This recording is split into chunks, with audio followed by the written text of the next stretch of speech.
Welcome back to Anatomy and Physiology on Catalyst University. My name is Kevin Tokoph. Please make sure to like this video and subscribe to my channel for future videos and notifications. This is going to be over lab exercise 2, and we're going to be breaking it into two separate videos. In this video, the first, we're going to be discussing the major body cavities and also the basics of serous membranes. In the second video directly after this, we'll look at specific organs within each of the major cavities and then talk about ways that we can divide up the abdominal pelvic cavity, that is, into quadrants or regions. So let's take a look at the major body cavities on this image right here. So we've got a lateral view over here on the left, and over here on the right we've got an anterior view. There are two major large divisions, and this one over here is the dorsal body cavity. Then we can see over here in the front we have the ventral body cavity. We'll go into much more detail of the ventral ones. On the dorsal aspect of the dorsal body cavity is divided into the cranial cavity and the vertebral cavity. So the cranial cavity is up here enclosed in the skull. And what major organ would be found inside the cranial cavity? That is the brain. Now, if we extend further down through the spinal column, we have this thin cavity right here that extends down the length, and it's the vertebral cavity. And what would be contained within the vertebral cavity? That would be the spinal cord extending down from the brain. Now, we're not going to spend much time with these two here because we're going to have separate chapters, separate weeks where we look at specifically the brain and then also the spinal cord. But both of these, the cranial cavity and the vertebral cavity, are both parts of the dorsal body cavity. So now that we've looked at the dorsal body cavity, let's look at the front side, which is going to be the ventral body cavity. In the same way that we can break apart the dorsal body cavity into the cranial and vertebral cavities, we can break down the ventral body cavity into the thoracic cavity and the abdominal pelvic cavity. I'm going to zoom in right here. And what you'll see here is it's written diaphragm. This whole region right here, okay, you can't see it, but there's a muscle called the diaphragm. The diaphragm is really just a respiratory muscle. Every time we inhale, the diaphragm contracts, but the diaphragm's positioned right here. And it's an important structure in this because everything above the diaphragm right here, that is these purple cavities, the turquoise cavity, and the orange cavity, all this is the thoracic cavity. Everything beneath the diaphragm, so this pink and green regions, is the abdominal pelvic cavity. So if you're given on a quiz or an exam, what is the structure that separates the thoracic cavity from the abdominal pelvic cavity? The answer is the diaphragm. Also make sure to watch your spelling on this part of the body. Now, let's talk about the thoracic cavity. It can be broken down into three major cavities. The first one, which is in orange right here, is one we're not really going to talk much about. This is what's called the mediastinum. Okay? If we go inferior to that right here in turquoise, this cavity is called the pericardial cavity. The pericardial cavity contains the heart. Lateral to the pericardial cavity, we have these purple pleural cavities. Again, this would be the left pleural cavity on this side. This would be the right pleural cavity over here. And each of these pleural cavities contains the corresponding lung. Okay? So that's how we break apart the thoracic cavity. Mediastinum, pericardial cavity, and the two pleural cavities. Now if we look beneath the diaphragm, or inferior to the diaphragm, we have the abdominal pelvic cavity. This gets its name from the fact that it's roughly half abdominal, okay, in pink, and half pelvic. And the abdominal cavity is pretty much going to contain digestive organs. There's going to be the kidneys in this area as well, but for the most part, it's mostly digestive organs. The pelvic cavity down here is going to contain mostly urinary organs, such as the urinary bladder, and then things such as the ureters, okay, or at least part of the ureters. But combined, the abdominal pelvic cavity is going to be comprised of the abdominal cavity up here and the pelvic cavity down here. So again, it's divided into two parts. So when you're looking at these cavities, make sure you understand that the ventral body cavity has two subdivisions, the thoracic cavity and the abdominal pelvic cavity, but each of those can be further divided down. Okay? So hopefully that makes sense. Now let's shift gears and talk about serous membranes. So serous membranes are going to be found in a lot of these cavities, and we're going to focus on 3 of them. Those are the pleural cavities, the pericardial cavity, and the abdominal pelvic cavity. And with serous membranes, they line structures that do not open to the outside or do not open to the exterior. If we had a membrane that did open to the outside, that would be called a mucous membrane. And the best example of mucous membranes are those that line the inside of your digestive tract, the tubing of it. So when you put food in your mouth and you swallow, it goes down your esophagus, into your stomach, through your intestines, and then ultimately out into the toilet.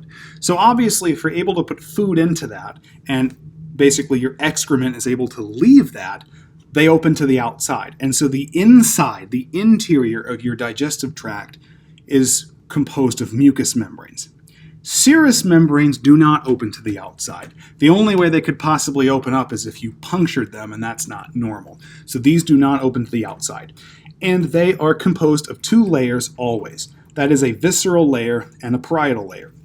This is a very general diagram of what we're going to be seeing. So we're going to have some organ. So for example, we could talk about the pleural cavity. And inside the pleural cavity, we have the lung. So the lung is our organ here. The first of these membranes, which is the deep one, is called the visceral layer. The visceral layer, or the visceral membrane, lies directly on the surface of the organ. So if we're talking about the lung, the corresponding visceral layer would be directly on the surface of the lung, like we see here. So the visceral layer is this red membrane. Okay? There's also a second superficial parietal layer. Parietal layers never touch the organ.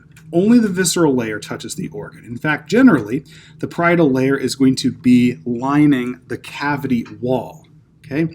The parietal layer is always going to be superficial to the visceral layer. And there's going to be a space between the parietal layer and the visceral layer. So to put this in perspective, we're going to look at the 3 specific cavities. That is the pleural cavities, the pericardial cavities, and the abdominal pelvic cavities. So here we're going to look at the pleural serous membranes. So let's look at this lung right here. This is the right lung. The lung itself is in pink. Okay? So the way we name the serous membranes associated with the lung are going to be pleura. Okay? So if we zoom in very closely, what we'll see is that there is a line directly on the surface of this pink lung. And it's right where my mouse is. See the line that's directly in contact with the lung? That is one of the serous membranes. And because it's directly on the lung, it's the visceral layer. And so we call it the visceral pleura. Now, if you look at the line just superficial to that, that one's not in contact with the lung itself. This is actually going to be lining the pleural cavity wall. And so this is going to be what we call the parietal pleura. Notice again that the parietal pleura is superficial to the visceral pleura, and the visceral pleura lies directly on the surface of the lung. Also notice there is a space between the parietal and visceral pleura. We just call it the pleural space. Just a little bit of application here. If you've ever heard of the condition called pleurisy, which is extremely painful, this is a case where the parietal pleura and the visceral pleura end up rubbing against each other. Normally in these spaces between the parietal and visceral layers, there's a lubricating fluid. If that lubricating fluid ever breaks down, you can have physical friction between the parietal and visceral pleura, and it's excruciating, and this condition is called pleurisy.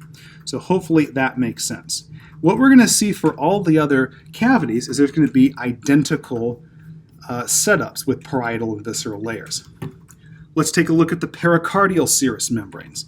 So when we name these, we're going to have the parietal pericardium and the visceral pericardium, and between them we'll have a pericardial space.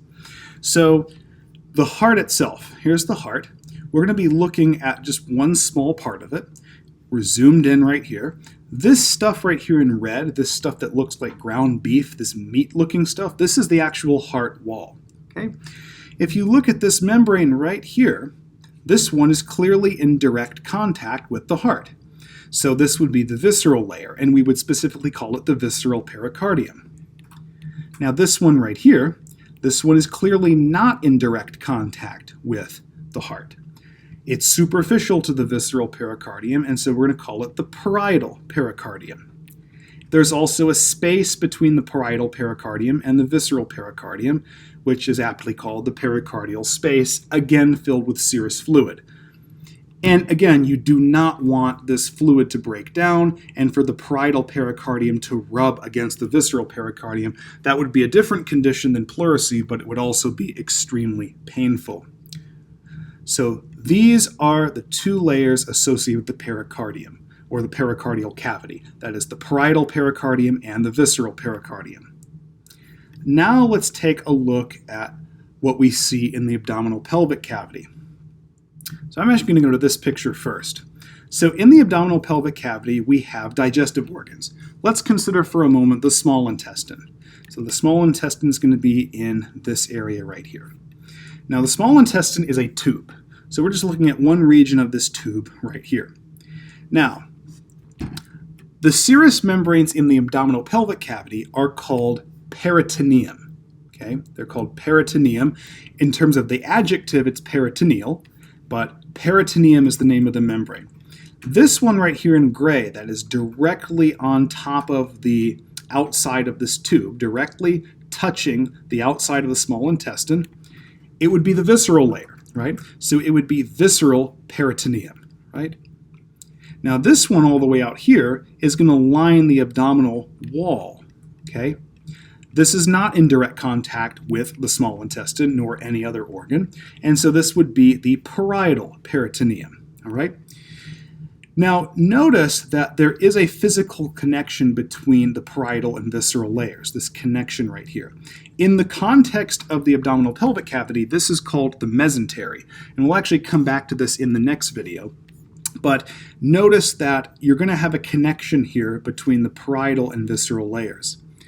We actually did see that in the pericardial part, right? Notice that this parietal pericardium actually folds in on itself and actually becomes the visceral pericardium. So they are physically connected, okay? And I also tried to show that in this general diagram right here, that these two layers actually are connected to one another. Now back to the peritoneum. Here's another look at the same thing. Here's, let's say, the small intestine. If we look at the layer of the peritoneum that is directly over the organ itself, that would be the visceral layer, so visceral peritoneum. Up here, this is not in direct contact with any of the digestive organs, so all this would be parietal peritoneum. Okay, so hopefully that makes sense. Now, that's going to conclude our study of the cavities and the serous membranes, but before we go into the next video, and before we conclude this, I want to make sure that we understand several things, so I'm going to do a brief recap. All right, so with the major body cavities, we have the dorsal body cavity, which can be subdivided into cranial and vertebral cavities. The cranial cavity contains the brain, and the vertebral cavity contains the spinal cord. Moving to the ventral body cavity, it's subdivided into the thoracic cavity and the abdominal pelvic cavity. The abdominal pelvic cavity can be further divided into the abdominal cavity, which mostly contains digestive organs, and the pelvic cavity, which contains a lot of the urinary organs and then a little bit of digestive organs. The thoracic cavity can be further divided into three cavities: the mediastinum, which we won't go into much, the pericardial cavity, which contains the heart, and the left and right pleural cavities, which contain the left and right lungs, respectively. Each of these cavities, particularly the pleural, pericardial, and the abdominal pelvic cavities, contain serous membranes, and they contain two of each. One visceral layer, which is directly on the surface of the organ, and a parietal layer, which is not touching the organ. It's normally going to be lining the body cavity wall, and it's also always superficial. And then there's a physical space in between them that contains a lubricating fluid. Okay? And the other things that you need to make sure you can identify are the parietal and visceral pleura, the parietal and visceral pericardium, and then also the parietal and visceral peritoneum. So hopefully this makes sense. Please make sure to like this video and subscribe to my channel for future videos and notifications. In the next video, we're going to go over some more specific organs in each of these cavities. Thank you.